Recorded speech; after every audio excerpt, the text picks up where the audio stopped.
Antarctica में जीवन। Antarctica को अक्सर एक निर्जन भूमि माना जाता है, लेकिन यहाँ कई प्रकार के जीवन मौजूद हैं। यहाँ पर पेंगुइन, सील और कई प्रकार के माइक्रोब्स पाए जाते हैं। इसके अलावा कुछ विशेष प्रकार के मच्छर और कीड़े भी इस बर्फीले महाद्वीप पर रहते हैं। द्रव पानी का स्रोत। अंटार्कटिका के नीचे विशाल ग्लेशियरों के नीचे द्रव पानी का विशाल भंडार छिपा हुआ है। यहाँ पर कई झीलें हैं, जैसे लेक वोस्टॉक, जो करीब 4 किलोमीटर बर्फ के नीचे स्थित है और माना जाता है कि यहाँ पर जीवन के संकेत मिल सकते हैं। दुनिया का सबसे शुष्क स्थान। अंटार्कटिका को दुनिया का सबसे शुष्क स्थान माना जाता है।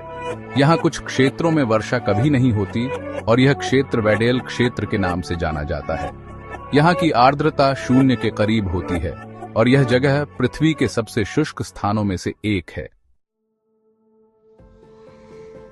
नाइट्रोजन, ऑक्सीजन की कमी। अंटार्कटिका की हवा में नाइट्रोजन और ऑक्सीजन की मात्रा कम होती है क्योंकि यहाँ का वातावरण अत्यधिक शीतल और शुष्क है। यह स्थिति जीवों के लिए काफी चुनौतीपूर्ण बनाती है, हालांकि कुछ विशेष प्रकार के जीव यहाँ पर रहते हैं।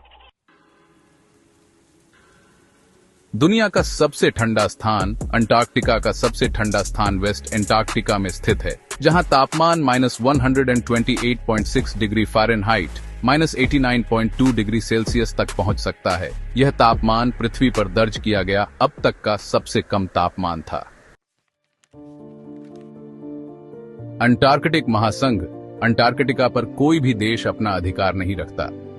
अंटार्कटिका पर अंटार्कटिक संधि लागू है, जिसके तहत 1959 में 12 देशों ने मिलकर यह तय किया कि अंटार्कटिका को केवल वैज्ञानिक उद्देश्यों के लिए उपयोग किया जाएगा और इसे किसी भी देश के स्वामित्व में नहीं लिया जा सकता। अन्य ग्रहों जैसा वातावरण। अंटार्कटिका का वातावरण अन्य ग्रहों की सतह जैसे मंगल और बृहस्पति के चंद्रमाओं के समान है। यहाँ की कठिन परिस्थितियां वैज्ञानिकों के लिए एक प्राकृतिक प्रयोगशाला के रूप में कार्य करती हैं, ताकि वे अन्य ग्रहों पर जीवन की संभावनाओं का अध्ययन कर सकें। ध्रुवीय रात और दिन। अंटार्कटिका में 6 महीने की रात और 6 महीने का दिन होता है। जब अंटार्कटिका में गर्मियों का समय होता है तो सूरज लगातार 24 घंटे आकाश में रहता है और जब सर्दियों का समय होता है तो सूरज पूरी तरह से आकाश से गायब हो जाता है।